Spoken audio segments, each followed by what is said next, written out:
Assalamualaikum warahmatullahi wabarakatuh. Bismillahirrahmanirrahim. Hari ini teman-teman semuanya kita akan membahas tentang vitamin B6.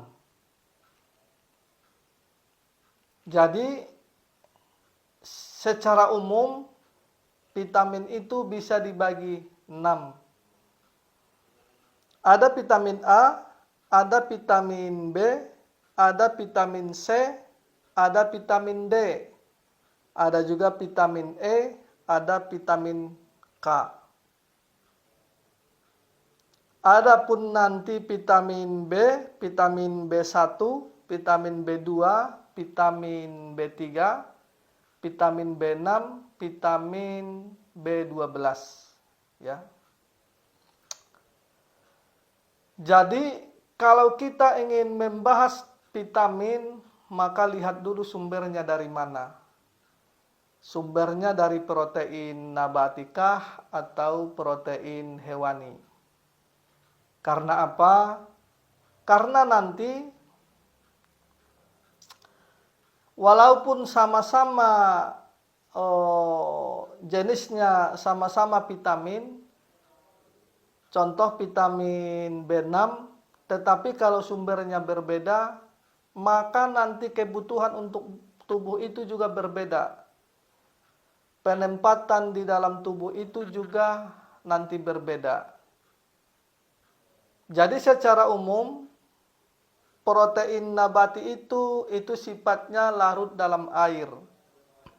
Artinya larut dalam air itu ketika kita makan, setelah makanan itu diolah oleh sistem pencernaan, maka ini akan menghasilkan sari-sari atau sari-sari makanan.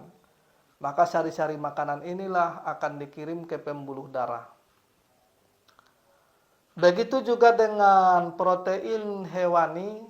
Protein hewani ini dia sifatnya larut dalam lemak. Artinya larut dalam lemak ini ketika kita makan, maka sari-sari makanan itu akan dikirim ke kelenjar getah bening.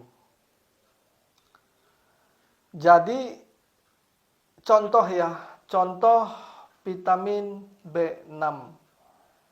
Jadi kalau kita ingin membahas tentang vitamin B6, maka lihat dulu sumbernya dari mana. Ya.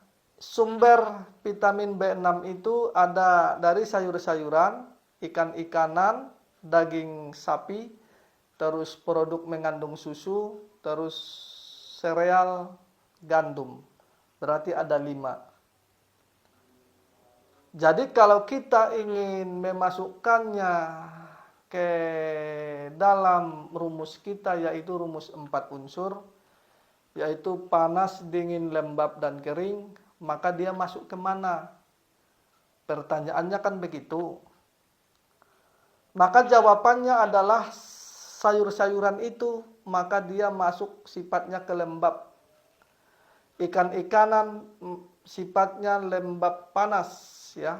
Daging sapi sifatnya lembab panas. Produk mengandung susu sifatnya lembab. Sereal gandum sifatnya agak kering.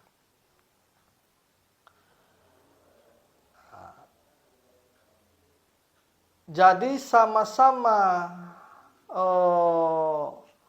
vitamin B6 ini juga jenisnya banyak. Karena apa? Karena rasanya juga banyak, warnanya juga banyak. Contoh ya, ada rasa asam, ada rasa tawar, ada juga rasa pahit, ada rasa manis, ada rasa pedas, ada juga rasa asin. Ada juga warna hijau, ada warna merah ya, ada warna kuning dan coklat, ada warna putih, ada juga warna biru dan hitam.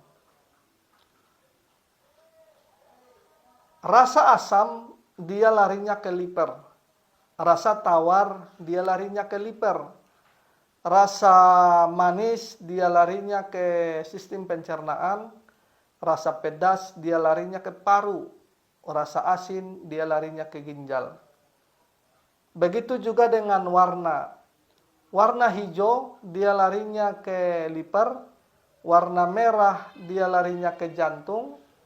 Warna kuning dan coklat, dia larinya ke sistem cerna. Warna putih, dia larinya ke paru. Warna biru dan hitam, dia larinya ke ginjal. Nah, begitu juga dengan warna ini. Warna ini akan memberi pengaruh ke dalam kehidupan kita sehari-hari. Artinya dari warna ini juga akan membentuk satu karakter kebiasaan seseorang. Jadi kalau kita melihatnya secara global begini, atau kalau kita melihatnya secara holistik begini, maka kita akan menemukan satu kesimpulan bahwa sama-sama vitamin B6 cara kerjanya berbeda. Jadi sama-sama vitamin B6 itu boleh untuk siapa, tidak boleh untuk siapa. Sama-sama vitamin B6 bagus untuk siapa, tidak bagus untuk siapa. Sama-sama vitamin B6 baik untuk siapa, tidak baik untuk siapa. Jadi ini harus jelas ukurannya ya. Jadi insya Allah sampai di sini dulu pembahasan kita tentang vitamin B6. Jadi wabillahi taufik wal hidayah. Assalamualaikum warahmatullahi wabarakatuh.